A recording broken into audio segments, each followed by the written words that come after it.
My dearest brothers and sisters, this is Hakann speaking. I greet you in peace and love. Often on your world, people ask how they can manifest or create the reality they desire. Or someone says that if people follow a few steps, then they can manifest anything they want. Now, there is some truth to this idea of creating your own reality. However, most likely you have tried to manifest something, and it didn't always work. Most spiritual people know the idea of manifesting things, yet most of them aren't financially independent and also in a blissful relationship and also otherwise living the life of their dreams. Moreover, if there really was a series of manifestation steps that always worked, then that series of steps would have become world famous long ago, and everyone on your world would be living in abundance right now. So, rather than think in terms of, I can manifest whatever I want if I set an intention and do some visualizations, the following is a lot closer to reality. It's not 100% accurate because reality is really complex, but the following is quite accurate. First of all, if Source intervenes or makes a decree, then that happens, no matter what people try to manifest. Now, Source doesn't often do this, and often even when Source does this, the intervention or decree is done in such a way that there's still plenty of room for free will to play out. An example of that is the current Earth Humans Will Be Free decree, which doesn't specify an exact timeline or method of liberation. But still, because Source has decreed this, manifestations to keep Earth humans locked down will ultimately fail. Next up, if Source doesn't intervene, then powerful beings might intervene, such as an archangel or Jesus. This might look like a higher being just appearing to a person or helping them out in some way. Alternatively, suppose a dark magician tries to manifest the death or ruin of a person. Yes, manifesting negative things onto other people is possible. However, suppose that person has accepted Jesus as their Lord or has asked for protection from benevolent beings. Then, it's entirely possible that these powerful benevolent beings will override the negative manifestation by the dark magician. Later in this message, we'll share how you can ask for such protection. If neither Source nor powerful beings intervene, then what manifests in your life is usually what your soul wants. Note that souls are typically more focused on learning and having experiences and being of service and attaining soul growth, and are less focused on pleasure and comfort than the vehicles of people typically are. A person's vehicle is their mind, body, and emotions, which is metaphorically being directed by their immortal reincarnating soul. If neither Source nor powerful beings nor your soul intervene, then what manifests in your life are strong feelings or distortions from your subconscious, if any are there. It's possible to have a calm subconscious. So, if you were raised in a way that made you feel unlovable, then it will be hard to manifest a healthy relationship with a partner who deeply loves you because of what's stored in your subconscious. Except if your soul intervenes. Yes, that is quite unfair and very painful, but it often is how it works. And if neither Source nor powerful beings, nor your soul nor your subconscious intervene, then you can manifest things with your emotions and conscious minds. This can be done through classic manifestation techniques, such as setting the intention, visualizing that you already have that thing in the present, feeling the corresponding emotion, and then taking relevant action. So now do you see why manifestation techniques sometimes seem to work and sometimes don't seem to work? If you use manifestation techniques and neither Source nor powerful beings, nor your soul nor your subconscious intervene, then manifestation techniques can work, sometimes even shockingly well. However, what often happens in practice is that someone tries to manifest a life that they perceive as better than their current life. However, their soul wants them to remain in their current life to learn more lessons or release resistance.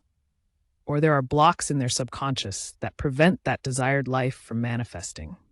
And so the manifestation effort fails. For example, this channeler has used manifestation techniques to manifest first a relationship within a few weeks and then a great job within a few weeks. He did this with only a small amount of intention setting and visualization and relevant action. This worked very well because at the time, his subconscious and soul were on board with him manifesting these things. However, that relationship ended, And more recently, the channeler has completely failed to manifest a new relationship. Why? He still has great manifestation skills. It's just that right now his soul wants him to be single until he has released resistance to being single and has learnt certain lessons. And so the channeler isn't able to manifest a relationship right now. This is why we have been describing this manifestation hierarchy in this message. People's conscious minds are only able to manifest things if source, and then powerful beings, and then their soul, and then their subconscious aren't intervening. With this in mind, I would advise against comparing your life to other people and concluding that the person whose life is more pleasant must be the more spiritually accomplished person. After all, this channeler is more spiritually advanced than the average person on Earth. Yet, there are plenty of spiritually unadvanced people out there who are in a happy relationship, while currently this channeler is not. This doesn't prove that this channeler is less spiritually advanced than an average person. After all, this channeler is more spiritually advanced than the average person on Earth. Yet there are plenty of spiritually unadvanced people out there who are in a happy relationship while currently this channeler is not. This doesn't prove that this channeler is less spiritually advanced than an average person. All it means is that currently the channeler's soul wants him to learn certain lessons, and the soul of an average person in a happy relationship currently isn't pushing that person to learn those lessons. Perhaps the average person in a happy relationship still needs to learn these lessons someday that the channeler is currently learning. This is one example of why we would be careful about comparing ourselves with others. Just because another person has a more pleasant life than you do doesn't automatically mean that they're more spiritually advanced than you are, or that they made better choices. Your soul doesn't think in terms of more pleasant life equals better. Instead, it's all just experiences to your soul. Similarly, if you are the one with the more pleasant life, we would also advise you against concluding that you must be more spiritually accomplished than people with less pleasant lives. If you have a great life, we would also caution against telling people that they can easily build or manifest their own dream life. Just because you had a soul that was in alignment with you, achieving a successful and happy life, doesn't mean that everyone's soul is. Also, if you have a great life, that doesn't automatically mean that you've learnt all your lessons. Even a person who is merely at the point where they've learnt most lessons will either ascend or will have had the very clear and unmistakable experience that they could have ascended in this lifetime, but that they consciously chose to stay instead. We have joked to the channeler that once he learnt all his lessons, he should just teleport on board our ships and meet us. Because a person who has learnt all their lessons and has released all their resistance could literally do that. Perhaps some Earth people will actually do that in the future, although most probably we will land before anyone on Earth gets to that level. So, in other words, don't be so quick to think that you've learnt all your lessons. On the other hand, your life circumstances certainly don't entirely depend on what your soul wants. Actively working towards building a better life still matters a great deal, of course. While there are situations where someone's soul wants them to have a certain tough experience to learn certain lessons, often a person's soul isn't intervening one way or the other. And whether the person finds success and happiness simply depends on their own efforts. May the following happen in accordance with the highest divine blueprint. And I am asking wise and benevolent beings, forces and aspects of existence to assist me with this. I am protected for the rest of my life. Thank you. Now. This is effective, but note that mundane, unpleasant things might still happen to you. Higher beings won't necessarily feel the need to intervene to stop those. Also, even substantially bad things might still happen to you if those things can teach you important lessons. Regardless, some bad things will likely be prevented by this, in a behind-the-scenes way that you probably won't even notice. Okay, so we have looked at the level of source, and we have looked at the level of powerful beings. Next up, let's look at the level of your soul.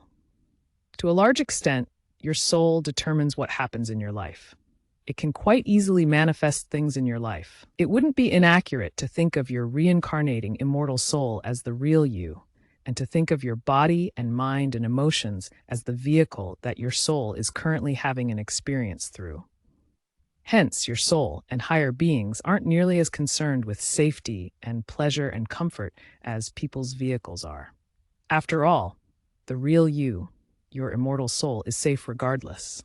And if you wanted to have a pleasant life, your soul would have chosen to be born on, for example, the Pleiades, rather than being born on Earth. Because your soul is so important, and because it's higher in the manifestation hierarchy than your conscious mind is, it makes sense to talk to your soul, if you are able to do so. I explained how in my previous message, Hakann, how to talk to your soul. Alternatively, even if you can't directly talk to your soul, you might have an intuitive knowing of what it wants. If you can talk to your soul, it's a good idea to align your vehicle, your body, mind, and emotions, to your soul.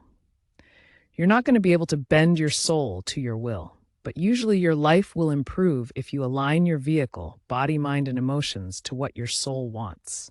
If your soul wants you to be in a certain unpleasant situation, to learn certain lessons, then the best way to get out of that situation is to just ask your soul which lessons exactly it wants you to learn, and then go learn those lessons.